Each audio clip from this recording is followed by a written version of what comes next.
Well, hello and welcome to another episode of Real Estate Investing with Jay Conner. I'm Jay Conner, the Private Money Authority, and also your host here on Real Estate Investing with Jay Conner. And I'm just so glad to have you. We have all kinds of fantastic experts come here on the show to talk about real estate investing and all facets of it. And today is no exception. But before I introduce our guest today, I've got a free gift for you for just showing up here to tune into the show. And that is my brand new book, Where to Get the Money Now, you can get for free. And this Where to Get the Money Now book is all about how and where to get money for your real estate deals without relying on traditional or hard money lenders. You see, the reason I'm qualified to write this book is because from 2003 to 2009, I relied on local banks and mortgage companies to fund our real estate deals. But then in 2009, we lost our lines of credit like the rest of the world. So we had to find a better way. So what did we find? We found private money. And that's what I'm known as, is the Private Money Authority.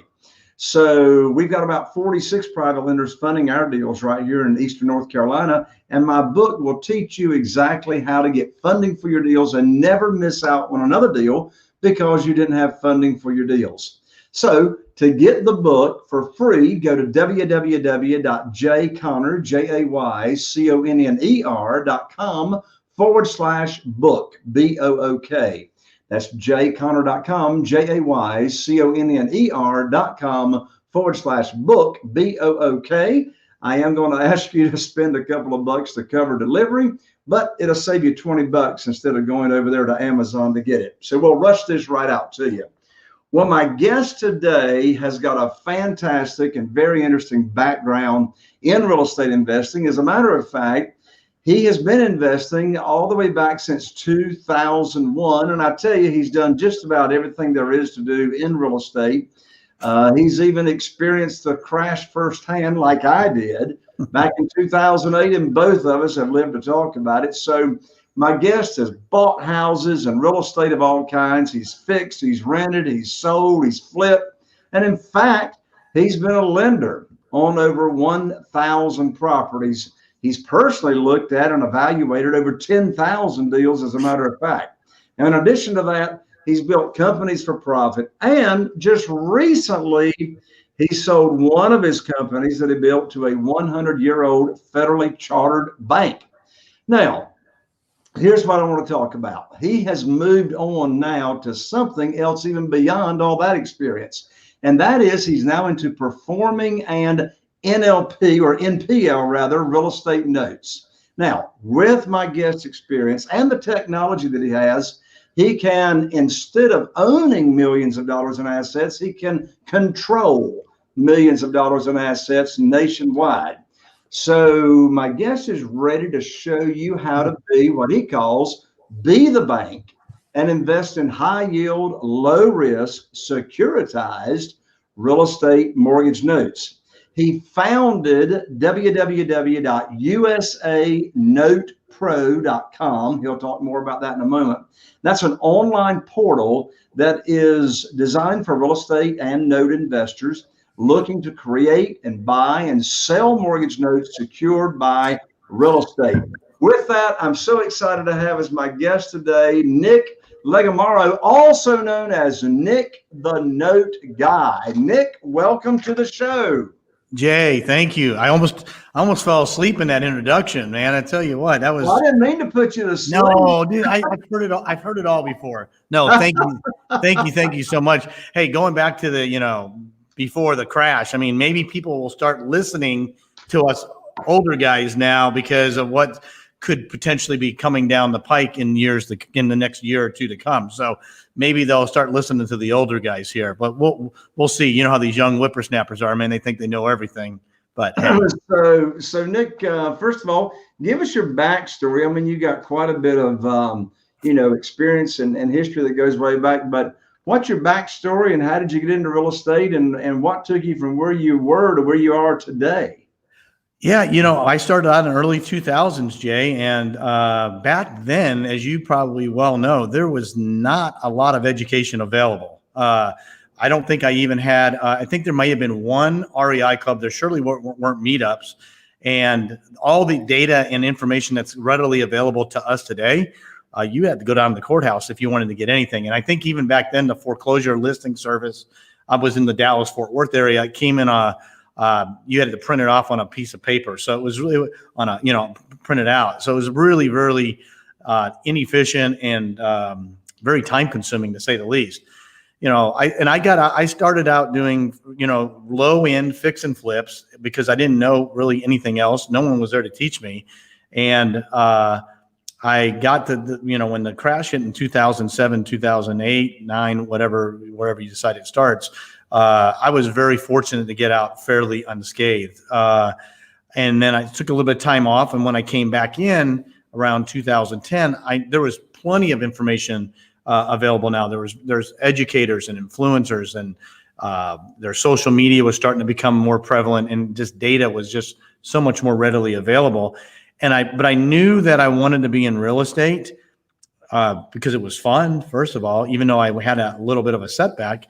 But I knew that's really the place to go to generate wealth. And I wasn't sure how I was going to do it, and who I was going to follow and listen to, because now I was under the mindset I was going to go back to really square one and really make a determination on what the best fit was moving forward after we came out of the crash. And I started out wholesaling, and because that made the most sense to me for a lot of different reasons. Low cost of entry, very doable, especially back in 2010, 2008. And I started wholesaling, and one of the very first deals that I got was from a seller that called me, and she had a property for sale. And I went out and I looked at it. I called somebody that I had seen on a sign, and they said, I asked them, it was a Vende Casa sign. I'll just say what it was. And I knew what Vende Casa was. I'm from Texas, or I live in Texas from Arizona. And I go, I know what that means. Let me call them and see if they may know somebody that would want to buy a house. And so I called them, and she answers the phone, and she says, hola. And I said, hey, hello, do you speak English? And she goes, yeah, I speak English. I go, hey, I got this house for sale. Now understand, Jay, I did not have it under contract. I did not have it even, all I did was drive by it and go, oh, okay, that's what a $25,000 house looked like, 10 years or 15 years ago now in that market. That same house today is, well over $100,000, but that's not the point. I say, I have a house for sale, and I'm looking to sell it. And I go, would you be interested? And she goes, what's the address? And I gave her the address. I go, hey, you can't go inside though, because there's tenants in there. And the seller said, I don't want anybody disturbing the tenants because they don't even know I'm selling it. So I go and I call her, and she goes, I give her the information, and I didn't think of anything. She goes, what do you want for it? I did everything wrong, Jay. I did absolutely everything wrong. I said $35,000, thinking, well, if I get it for 25, maybe it'll make a little money. Had no idea even what I was really, really doing at the time. I'm literally driving home, in less than 30 minutes after I had made that phone call. She calls me back and says, hey, Mr. Nick, I got buyers. They're outside the house. I'm like, oh crap, here we go. I go, they can't bug the tenants.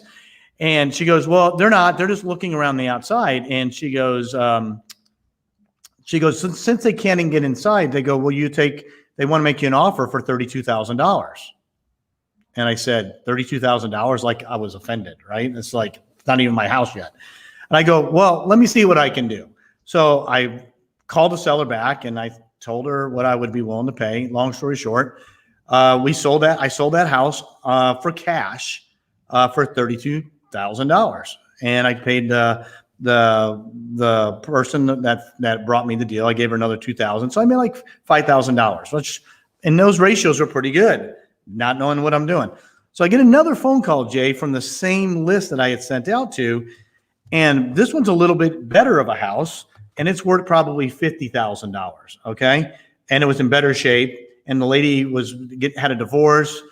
She couldn't afford the payments anymore. And she owed $23,000. Almost the same deal numbers wise, I guess, because I mailed to the same type of list, right? That makes sense.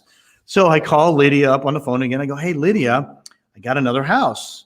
And I go, do you have another buyer with $25,000 down? I go, I'm going to sell it for $50,000, but I'll carry back the note. And she goes, I think I do. I go, great. Well, I'll give you another $2,000.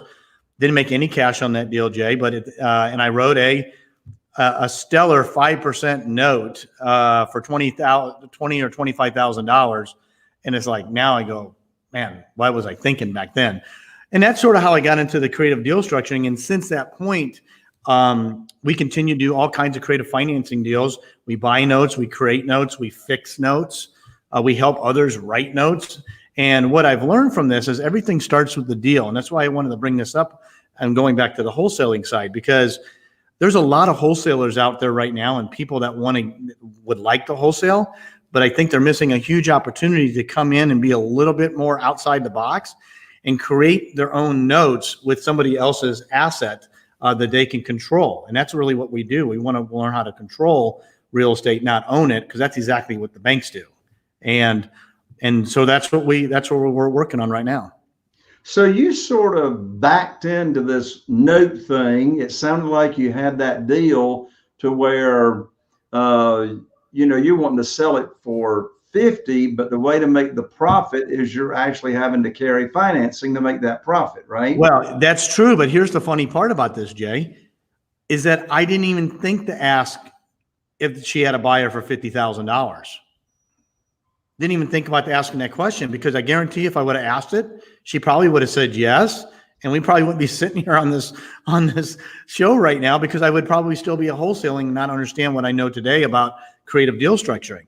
So, with that said, I said, so I did that deal, and sort of to go to what you were just alluding to. So I go, hey, Lydia, how many buyers I didn't even have $25,000 cash, Jay, that I could be responsible with, that I couldn't be not responsible with. And I said, tell me, I go, how many people do you have that got $25,000 cash? That was the number in my head, because this is where people, I think, make the mistake. They assume a lot of things that they shouldn't be assuming, because they're using their own mindset and not what really is reality. And I said, how many do you have, Lydia? And she gets us literally this book out, Jay, and it's page after page after page after page of name, phone number, and cash they have to put down on properties. And I'm seeing numbers like $30,000, $40,000, $100,000.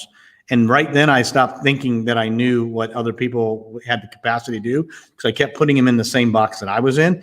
I didn't have $100,000. I didn't have $50,000 cash to go do it. And that's what we learn. And that's what I try to teach wholesalers today, is that and the same thing holds true in wholesaling, is that don't assume that a seller wants cash for their house. You think they want cash because that's how you think you're going to get the deal done, because it's a transactional model for most wholesalers. But there's just as many deals to be done that are not 100% cash. And that's what we try to do, is create more of a hybrid model. And that's why the notes is such a valuable tool for us, because we can get some cash now and we can get some cash at some other point in the future. Plus we can get cash flow in the middle, which I know you're a big fan of.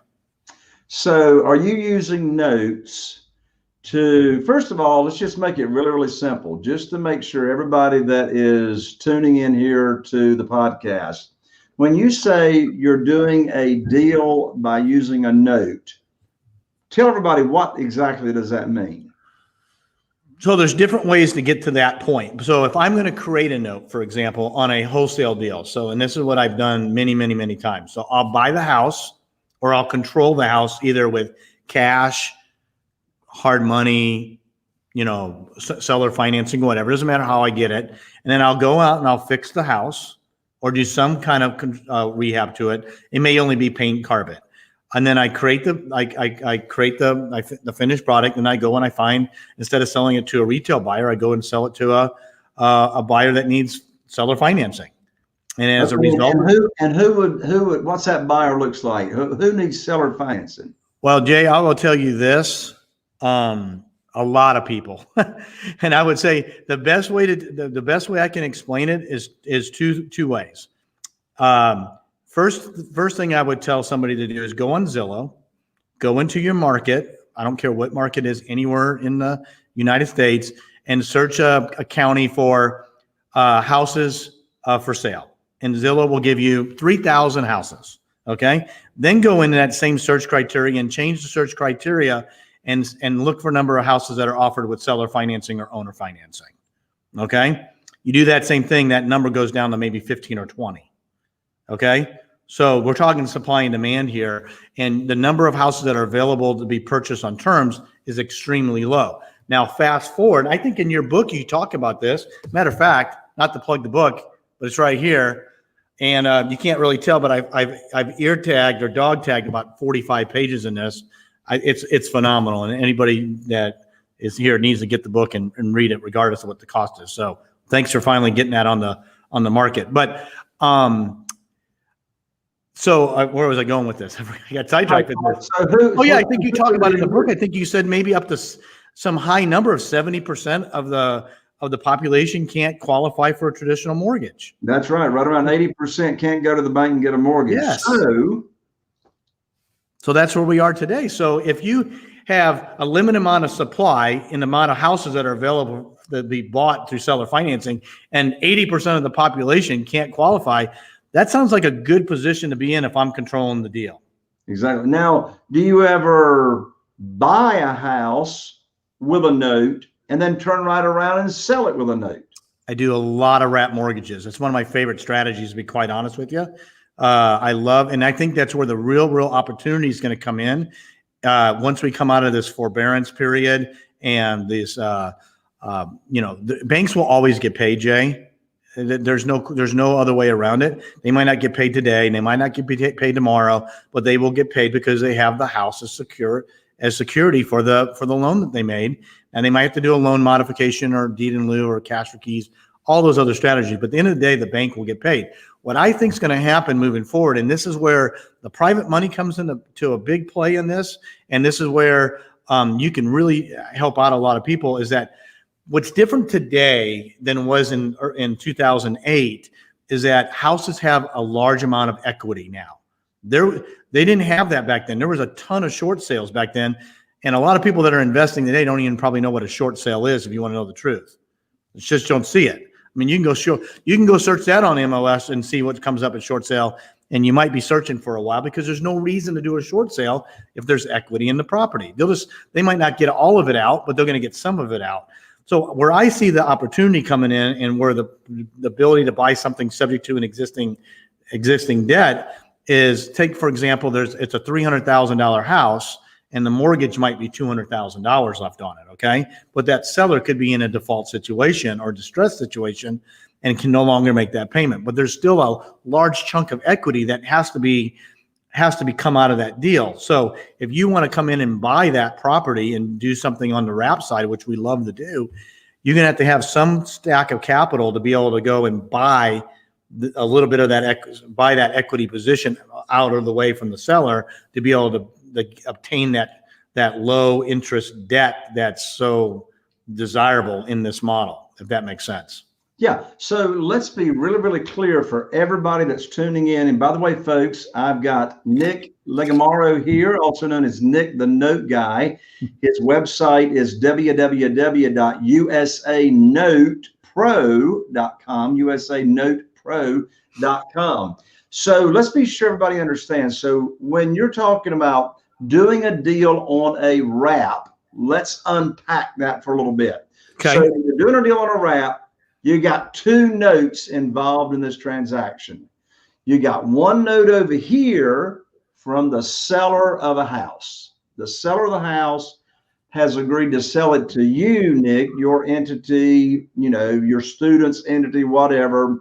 You're buying it, and instead of borrowing money from the bank or using private money, the seller is agreeing to sell it with seller finance, and therefore they're taking back a note and you owe them. Now, the wrap, we're going to sell that house still creatively, but how is this second note a wrap, and why is it called a wrap? Well, it's called a wrap because that's exactly what we're doing here. So we have let's call this the underlying Bank of America mortgage for $100,000 at 3%. And we're going to maybe put 10,000 in it, give the seller maybe another 10,000, and we're going to sell it for, let's say, $180,000, and we're going to charge maybe 8%. So that new mortgage that we write is a wrap, and it goes on top of it. So technically, the wrap mortgage is a junior lien or in second lien position to whatever the underlying debt might be in the form of the bank. And that's basically the difference. So I'm going to owe Bank of America, because of the agreement that we say, maybe 3% on $100,000 of balance, but I'm going to collect another maybe $150,000 at 8%. And the difference is what we call arbitrage. And that is when you run amortization schedules, you can really see the benefit or the effect of that over time, as long as you can hold that note in place. Did that help you out, Jay? Does that make sense? Absolutely. I want to make sure everybody's on the same page. So you're buying it, say with creative financing, you bought it subject to the existing note, or it was free and clear and you bought it, from a note. Now you're going to sell it at a higher amount than you bought it for. That becomes the difference between what you bought it for is going to make up the difference by that junior mortgage. Now, when somebody's brand new, a new real estate investor, it can be like sort of first question is, how in the world do I keep up with all that? I got this money going out. I got this money coming in. How in the world do I create an amortization schedule? How do I even get started in the note business? That's a lot of moving parts going on right there. It is. I always say it's not difficult, Jay. It's just complex, right? There's a lot of moving parts. But here's the good thing about it is that I don't do all that myself either. I mean, that's why we use an RMLO, which is a residential mortgage loan originator that helps take the wrap buyers information, pulls their credit, make sure they're who they say they are, make sure they can afford to make that payment. And then when we create that wrap mortgage, then we have it, we send that to a third-party servicing company. A lot of people that have had bank loans in the past with a mortgage, they may have seen this where it goes from Bank of America to some other entity they're not familiar with, and that's probably a servicer. And the servicer, what's great about the servicer is that they manage everything. So they manage the collection of the payment from the wrap borrower, okay? Let's just say it's $1,000 a month. And then let's just say that Bank of America gets $700 of that, okay? And let's say there's taxes and insurance. Well, the servicer will hold that in escrow, which is extremely valuable. So you're not chasing all that stuff down. And then the difference between those three pieces is the money that goes into the bank's, my bank account, which is because I'm the bank in that situation, and I get that set up. And then there's a back-end lender portal. So the beauty of all of this, Jay, is that although it's, like I said, it's not difficult, it's complex. Everything that we talked about can be done through outsourcing and leverage of third parties. That's the beauty of it, whether it be the title company, the attorney, the servicer, the RMLO, all of that. That's what makes this thing so attractive, at least it does to me. So as you say, you've got loan servicing company or companies that handle all the details of that. And when it comes down to us as the real estate investor, we need to know how to find the deals, regardless of how we're doing this business. We got to know how to find the deals, right? So we're not talking about that on this show today. So we're finding deals, whether you're a wholesaler or you're going to stay in the deal by using notes. And then you got to know how to find the buyers, right? So your piece here in the middle is how you can make the money flow to make all that work, right? That is correct. And we started talking briefly about the buyers, and I do want to touch on that. I gave you the little Zillow, test to go out and do. The other test that you can do is go take and put something on Facebook Marketplace and put seller financing available on a property, and tell me how many calls you get. Just don't put my number in there because I don't have the infrastructure to take them all, but you will be absolutely shocked at how many people will call you reaching out that need help, buying. And this is a great thing. And this is what I love about this model, Jay, is that we can help people obtain home ownership that have been told no. And they're good buyers. They're good borrowers. And you know what? I can't go down to the bank and get a traditional loan. I own multiple companies. Okay. Banks don't like that. I'm not a W-2 employee. They don't like that either. Right? If you are in the United States and you have the right to work and pay taxes, and you have what's called an I-10 number, which is an individual tax ID number instead of a social security number, you can't get a loan either. So there's a lot of things that prevent, if you're an entrepreneur or you change your job, That's where that 70 or 75% number comes from. It's not that they can't buy or don't want to buy. It's just they can't get qualified. And then there's a lot of people out there that I call what are cash rich and credit poor. And the credit poor is not even really a number, because a credit poor in the bank size might be somebody that's got a 680 credit score. And in my world, the 680 credit score is not a poor credit score.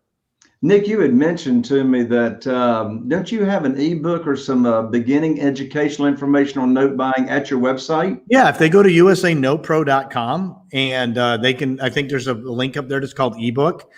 They can surely go in there and download it just to help educate a little bit more about notes. And because here's the thing, if you want to buy or even create a note, you really need to understand all the hierarchy and all the due diligence that goes into it. Because here's what I've learned over time, Jay, is individuals that go and write notes, because I buy notes from a lot of individuals that have created them, is that life happens. And what I mean by that is that somebody gets sick, somebody gets married, somebody needs a new car, somebody dies, and now they need that big lump sum of cash instead of the cash flow, and they have the ability to convert that into a lump sum of cash. And the key to that thing is making sure that you write it and underwrite it correctly so you can get the biggest amount of the balance remaining for it when you do it. That's great. Nick, before we go and we wrap up the show, I got one last question for you. You ready? Give it, man. Put your seatbelt on. Here it comes, all right? Let's hear it. Here's the question. If you could only give one piece of advice to a new real estate investor and you only had 30 seconds to do it, what would it be? Well, the first thing I think of is you have to go get help, meaning you have to go seek education. Even a person with my experience, I still have continuing education to learn as much as I can about whatever industry that I'm in, because I think whoever says that learning from your mistakes, you should learn is a fool, because you should learn from my mistakes or somebody else's mistakes, because you want to accelerate that learning curve as quickly as possible. And that would be my biggest piece of advice. Take the time, invest in yourself, invest in education. And there's tons of education out there that's readily available on YouTube. But take advantage of it and don't try to do this on your own. Seek somebody that's actually done something and can prove it, and figure out a way to piggyback on their efforts and their success. So that will get you to the finish line a lot quicker. That's awesome. Nick, thank you so much for joining me on the show today. It's a great having you, man. So good to see you again. Even though it wasn't in person this time, I enjoyed seeing you here on the video. Absolutely. Well, I'm hoping I'm going to see you in North Carolina for one of your big private money authority events. I always like to be in the room with you whenever I can. That's awesome, Nick. Thank you so much. Well, there you have it, folks. To follow Nick and get started and learn more about notes, go to www.usanotepro.com. That's Nick Legamaro at www.usanotepro.com. He's got a free ebook there for you to start digging into the note business and taking advantage of it.